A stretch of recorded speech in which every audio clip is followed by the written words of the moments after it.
I get questions about why the total number of viewers per video has been declining across the board within the digital vegan demimonde. And I think that is basically just because YouTube has been doing a better job of more and more accurately measuring the number of real subscribers we have and the number of real viewers we have. This brings to my mind another interesting question, though, which is, to what extent are we, as YouTubers, challenging our audience?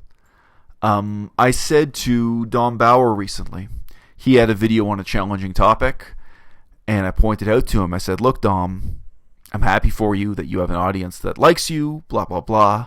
But if this video were on my channel on this same challenging topic, I would have at least 50% thumbs down to 50% thumbs up. And that's because on my channel, people hear this message who don't want to hear it. That's a beautiful thing. And Dom, he was just joking around, but he wrote back, he said, so what, you're saying my channel would be more successful if I got more thumbs down per video? Yeah, I am.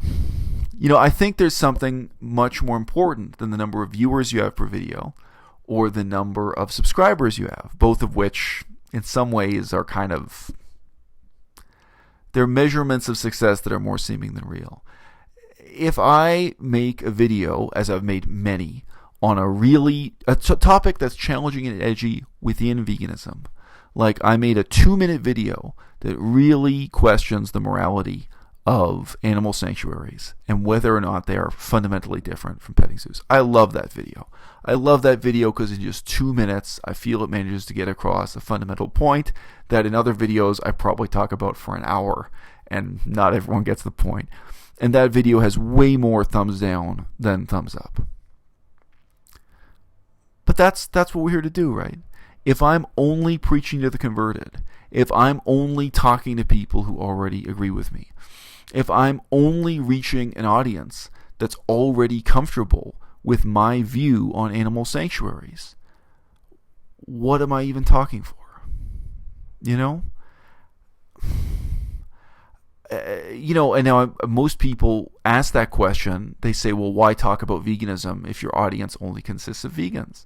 But for me, I think there are so many really important questions and debates going on within veganism that we must and we should engage in, hopefully in an entertaining and enlightening and fun way, but definitely in a way that challenges people's expectations. And, whether it's talking about vivisection or, wild animals or hunting or, any of the weird gray areas we've gotten into on this channel. I mean, I've really directly challenged vegans. How can you wear a t-shirt that has a picture of a pig and a picture of a dog and asks, how do you love one and kill the other? Speciesism. I've seen this t-shirt. You've probably seen the graphic on the internet and other formats other than a t-shirt. You wear that, and then you go to a pet food store and you buy a dead cow in a metal can to feed to your cat. So I can do the same thing. I can have the cow and I can have the cat. Why do you love one and kill the other? This is still speciesism, but this is speciesism that exists within the vegan movement that we're closing one eye to. When I talk about those issues, it's not a bad thing that I get thumbs down. It's a wonderful thing because that means I'm reaching the audience that needs to hear it. The audience that needs to hear it, by definition, is not the audience that wants to hear it.